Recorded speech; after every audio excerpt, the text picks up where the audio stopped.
Hello team and Professor Evans. Tracy Vasquez here. For this assignment, we will be exploring ethics at my current place of employment.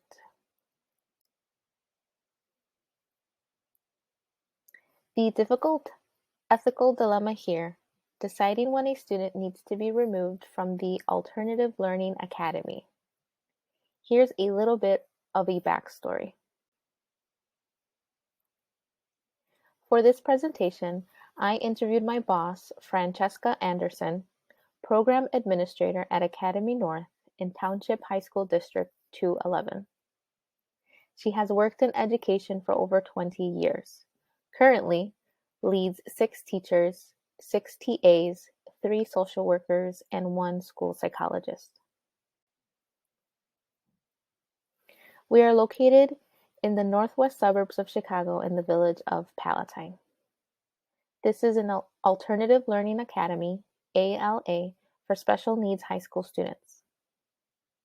There are a total of 7 high schools in this district. We are the only school with an ALA program. The setting or format of this school is of a public therapeutic program within a high school district. This school uses IEP. IEP stands for Individualized Education Program. An IEP lays out the special education instruction, support, and services a student needs to thrive in school. IEPs are part of pre-K through 12 public education in the state of Illinois.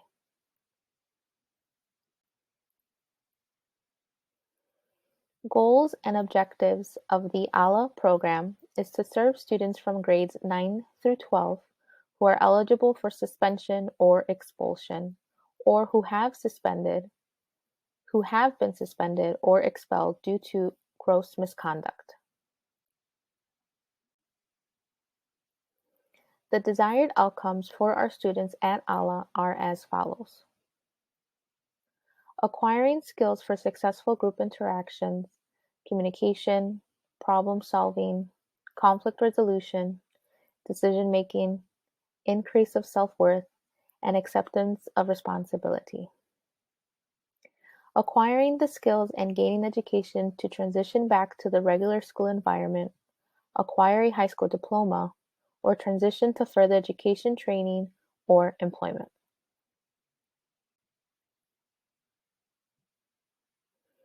Therapeutic services/support. Alternative Learning Academy students are provided with therapeutic support weekly through group and individual counseling sessions.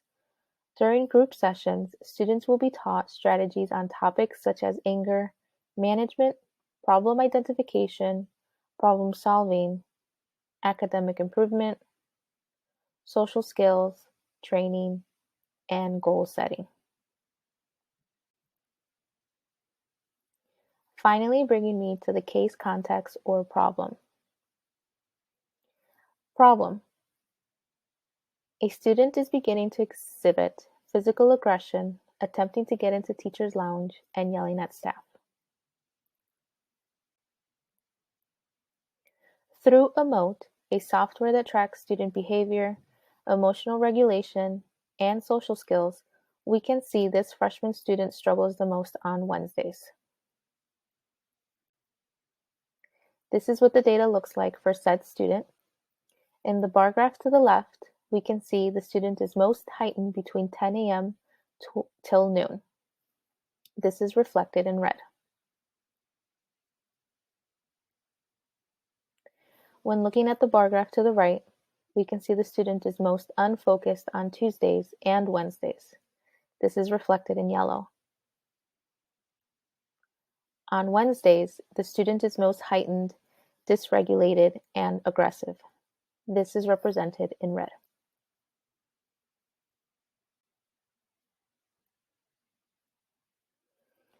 On a daily basis, 1 emote is entered per student per class period.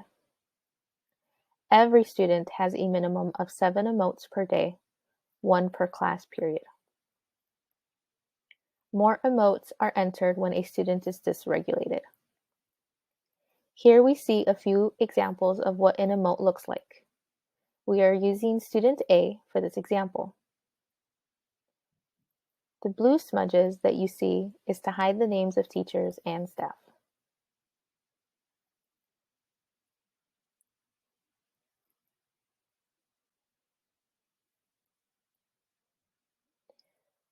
Remember the difficult ethical dilemma here, deciding when the student needs to be removed from the Alternative Learning Academy. So what are the potential issues? What are the potential issues if student A remains in the ALA program? Physical harm towards teachers and or staff,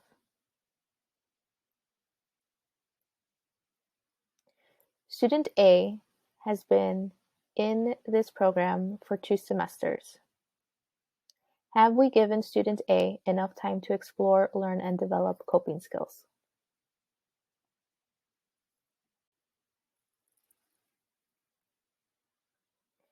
Is there a social work value being compromised? Evaluating rights, responsibilities, and welfare of everyone involved in the ethical dilemma here is commitment to client.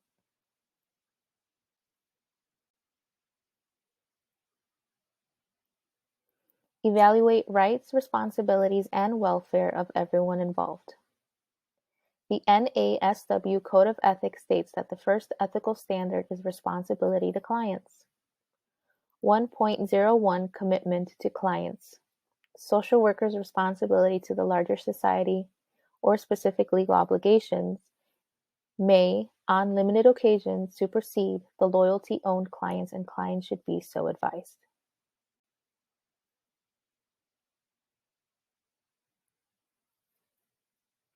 Examining any biases or personal values that may impact my assessment. How do they align or contrast with professional values? I feel I witness a leader who is 100% committed in improving herself as a professional. She is committed to the students, the cases, her team, the teachers, staff, social workers, and the school district. Her commitment to the school allows her to acquire the responsibilities and carry them out with the least amount of possible inconvenience, and the best results are proposed.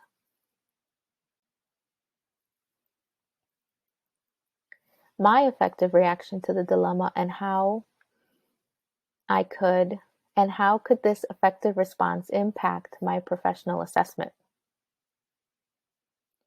I feel frustrated and overwhelmed by student A.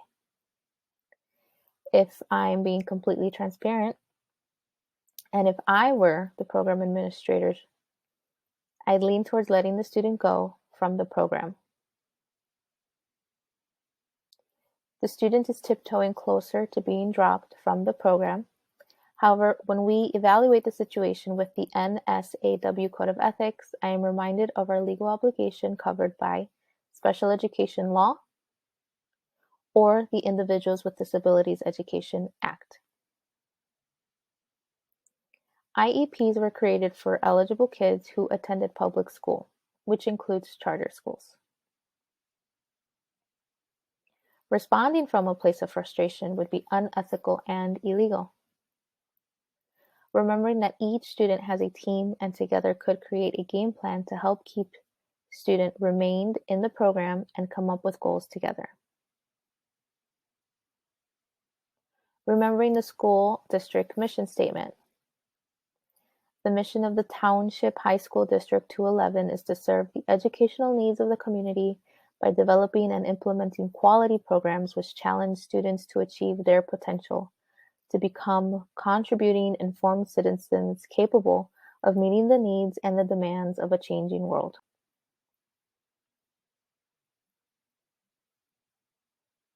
Assessing who are involved and their roles, considering how to coordinate with other professionals.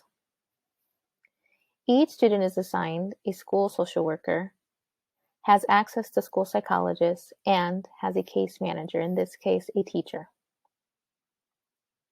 I would coordinate weekly meetings with the team to brainstorm ideas, and when we have decided as a team on the action plan, I would follow up with an IEP meeting with student, social worker, case manager, and student to share the expectations we have for the student and share with parent or guardian.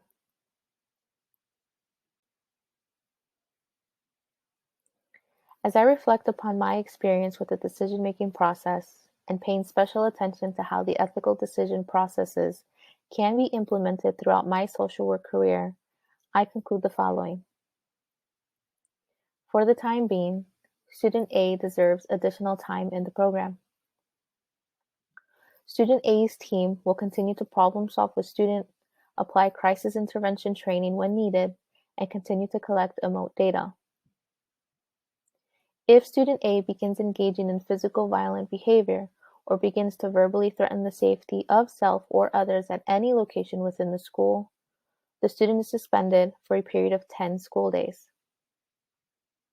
If student A were to return after 10-day suspension still displaying violence and threats towards self or others upon returning to the school program administrator would begin the expulsion procedures.